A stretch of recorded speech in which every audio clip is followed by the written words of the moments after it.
7 अप्रैल और 8 अप्रैल का दिन सिंह राशि के लोगों के लिए कैसा होने वाला है। चलिए सबसे पहले इन 2 दिनों के तिथि, नक्षत्र और योग के बारे में बात कर लेते हैं। अब ये जो 7 अप्रैल का दिन है, ये मंगलवार का दिन है। कृष्ण पक्ष की पंचमी तिथि रहेगी। चंद्रमा वृश्चिक राशि और ज्येष्ठ नक्षत्र में है, जिससे व्यतिपात नाम का योग और रवि नाम का योग बना हुआ है। वहीं अगर हम 8 अप्रैल की बात करें तो ये बुधवार का दिन है। कृष्ण पक्ष की षष्ठी तिथि रहेगी। चंद्रमा इस दिन वृश्चिक राशि से निकलकर धनु राशि में प्रवेश करेंगे और मूल नक्षत्र में रहेंगे। और ये जो मूल नक्षत्र है ना, ये बड़ा ही उग्र स्वभाव का नक्षत्र माना गया है। इस दिन जो योग बनने वाले हैं वो वरयान नाम का योग बनेगा। इसके स्वामी होते हैं कुबेर भगवान। तो यहाँ कुबेर के योग में ये दिन काफ़ी ज़्यादा प्रॉफिट देने वाला रहेगा और साथ में बनेगा रवि योग भी। अब किस तरह का प्रभाव आपको देखने को मिलेगा, चलिए जानते हैं। दोनों दिनों की मैं अलग अलग बात करूंगी, क्योंकि ये राशिफल चंद्र राशि पर आधारित है और दोनों दिन चंद्रमा अलग अलग राशि में भी हैं। 7 अप्रैल को वृश्चिक राशि में चंद्रमा है। धनु राशि की अगर मैं बात करूं तो आपके लिए अगर हम बात करें सिंह राशि की, तो आपके लिए ये जो चंद्रमा की स्थिति है, आपके मानसिक स्वास्थ्य पर आपको ध्यान देना है। वैसे हेल्थ आपकी अच्छी रहेगी, फिजिकली हेल्थ अच्छी है, लेकिन कहीं ना कहीं एक मन में एक ऐसा भाव होना बिना वजह के, एक होता है ना कई बार हम बिना वजह के चीज़ों को बड़ा बनाने की कोशिश करते रहते हैं, इतना ज़्यादा थॉट प्रोसेस हमारा हो जाता है। तो अपनी मानसिक स्वास्थ्य पर ध्यान देना है, थोड़ा मेडिटेशन ज़रूर करनी है। फिज़िकली आप फिट रहेंगे, लेकिन जो मन ही अच्छा नहीं तो फिज़िकली फिट भी किस काम का। तो मस्तिष्क जो होता है ना, हमारा जीवन का द्वार है। अच्छा बुरा सब इसके ज़रिए ही आना है, अच्छी सोच बुरी सोच सब इसी में जानी है। तो ये आपको आपके जीवन की आधी समस्याओं को दूर कर सकता है अगर आप अपने मन को ठीक कर लें। और मन को कैसे ठीक करें, थोड़ा शांत जगह पर बैठें, मेडिटेशन करें, तो यहाँ कहीं ना कहीं उसका फ़ायदा आपको होता है। चलिए बाकी चीज़ों की बात करते हैं। देखिए, अगर धन संपत्ति के मामले में मैं कहूँ तो ये दिन आपके लिए ठीक ठाक है। धन के मामले में अच्छा रहेगा और आप परिवार के सदस्यों की कोई सलाह आपके बड़ी काम आएगी, बड़ी लाभदायक होगी। तो उनकी बातों को ज़रूर सुने। अगर आपके घर का कोई सदस्य आपको किसी तरह की सलाह मशवरा देता है तो इग्नोर ना करें। कई बार सोचते हैं ना कि हमारे अंदर ज़्यादा ज्ञान है, बाकी किसी के पास ज्ञान नहीं है। तो उनकी बातों को ज़रूर सुने, आपके लिए लाभदायक रहेगी। अपने नए विचार जो आपके पास हैं, उन नए विचारों को उनकी सोच के साथ आप जोड़ें। नए विचार फ़ायदेमंद साबित होंगे आपके लिए। मैं ये नहीं कह रही कि पुराने विचारों से आपको काम करना है, अपने नए विचारों को उनकी सोच के साथ जोड़ना है, तो वो आपके लिए फ़ायदेमंद साबित होगा। आपके पास जो खाली वक्त है उसमें कुछ अच्छे कार्य कर सकते हैं। अगर आपको रीडिंग का शौक़ है तो रीडिंग करें, ये भी आपके मन को दुरुस्त रखेगा। क्योंकि ये समय थोड़ा मन में भावों की वजह से चीज़ों से आप भ्रमित हो सकते हैं। नौकरी में अपनी स्थिति को बढ़ावा देने के लिए आप रणनीतियों पर ध्यान केंद्रित करें, आपके लिए अच्छा रहेगा।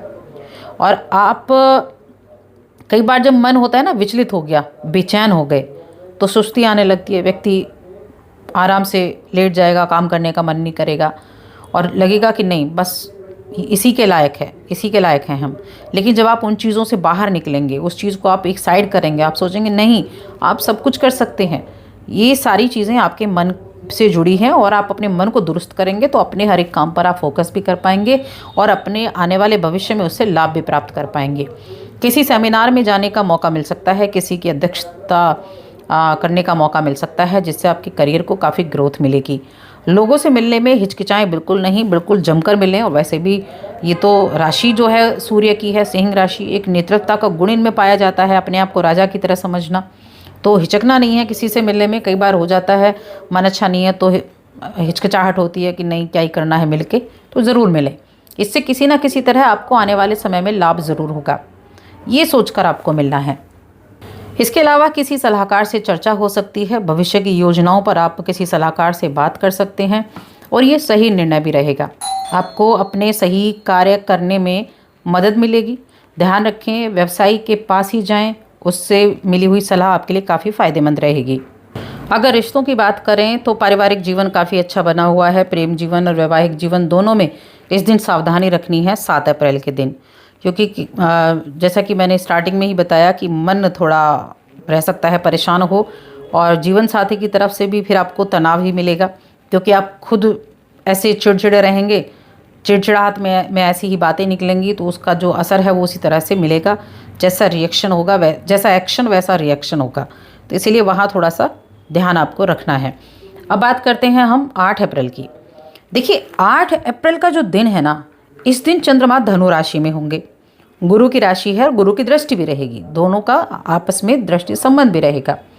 12वें घर के स्वामी हैं जो चंद्रमा है आपके लिए, और आपके किस भाव में प्रवेश करेंगे? पंचम भाव में प्रवेश करेंगे। अब यहाँ पंचम भाव में प्रवेश करना बड़ा उत्तम है, क्योंकि ये धन की आवक को बढ़ाने का समय मैं आपके लिए कह सकती हूँ।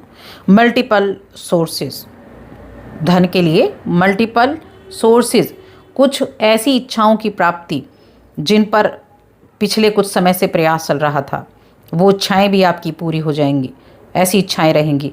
प्रेम जीवन अच्छा रहेगा, बड़ों से मिलना जुलना बढ़िया लगेगा, नेबर्स के साथ आपकी अच्छी बनेगी, मित्रों के साथ समय अच्छा बीतेगा, अपने बड़ों के साथ वक्त बिता के भी आपको अच्छा लगेगा।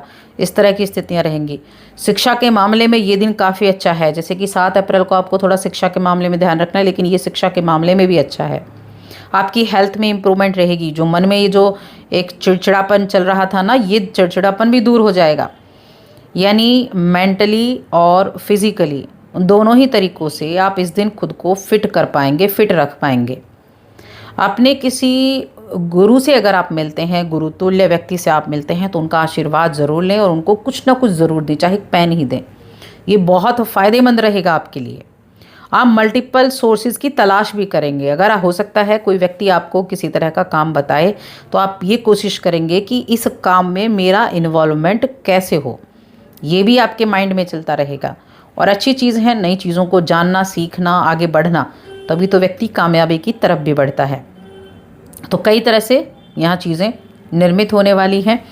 और जो विदेश से जुड़े हुए आपके कार्य हैं वो ठीक ठाक रहने वाले हैं। एक्सपोर्ट इंपोर्ट का काम है, उसमें भी ठीक ठाक समय रहेगा। तो कुल मिलाकर ये दिन काफ़ी बेहतर है। पहले वाले दिन से ये दिन काफ़ी बेहतर है। रिश्तों के मामले में देखें तो रिश्तों के मामले में भी यहाँ स्थितियाँ जो हैं वो ठीक बनी हुई हैं। गुरु की दृष्टि भी है। वैवाहिक जीवन आपका ठीक ठाक रहेगा। हालांकि 7th हाउस में बुध और राहु की युति है, लेकिन फिर भी मैं कहूँगी ये वैवाहिक जीवन के लिए दिन ठीक होने वाला है। प्रेम जीवन के मामले में वैसे तो अच्छा है, लेकिन बस थोड़ा सा मन पर कंट्रोल करना है। अब मन पर कंट्रोल यानी वाणी पर भी कंट्रोल करना है। तो मैं कहूँगी फिर आपका वैवाहिक जीवन भी ठीक ठाक रहेगा। उपाय क्या करना है? उपाय सूर्यदेव को अर्घ्य देना है। ये उपाय करें और साथ ही चैनल को सब्सक्राइब कर लें।